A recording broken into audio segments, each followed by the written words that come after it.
детска къща ще бъде един пристан на надеждата. Това ще бъде една къща, в която ние ще можем да полагаме грижа за деца, за които няма друга алтернатива.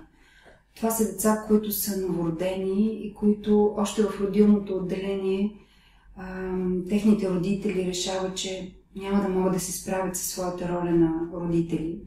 И всъщност за тези деца има досега в България имаше един път. Това е пътя към дома за изоставени бебета.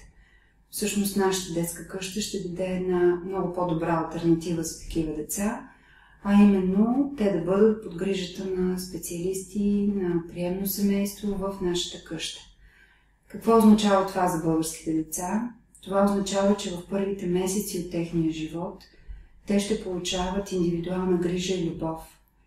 Всички изследвания в днешно време показват, че всяко човешко същество формира 90% от своята мозъчна дейност в първата година, в първите месеци от своя живот. Затова е много важно ние още в началото да не позволим българските деца да бъдат оставени в дом за деца, където те изостават в своето развитие.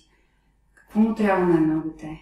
На него му трябва още в началото от своя живот да получава усмивката, любовта, прегръдката, топлината на своите родители или на възрастни хора, които наистина поемат индивидуалната грижа и дават тази любов на децата. Ето с толкова много доза любов ние ще наградим и ще дадем толкова любов на 6 до 8 деца във всеки един момент, като грижата за тях ще бъде от 24 часа от тяхното настаняване в детска къща до 6 месеца, защото амбицията на всички партньори на Фондация за нашите деца е до 6 месеца ние да намерим семейство, което трайно и постоянно да поеме грижата за тези деца. Защо е важна детска къща? Именно защото за много деца в България няма такава алтернатива. Може би вече всички ние знаем, че България е на едно от първите места в Европа по изоставени новородени. И всъщност ние искаме да дадем едно решение за такива деца, именно като им предоставим максимално близка до семейната среда в нашата къща.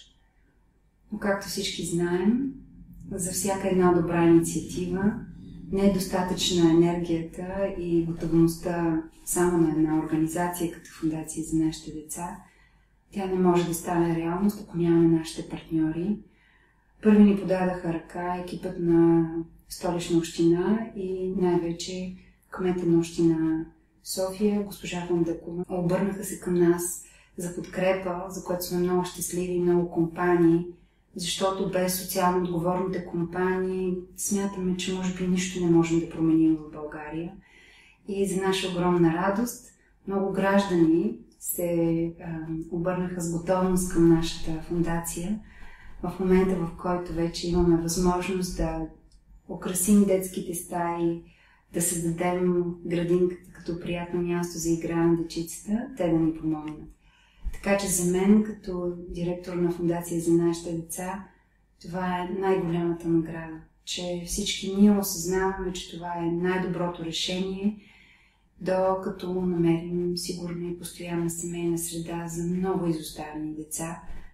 И по този начин ние показваме, че децата са най-важното за нас. И те не само са нашето бъдеще, но и са нашето настояще.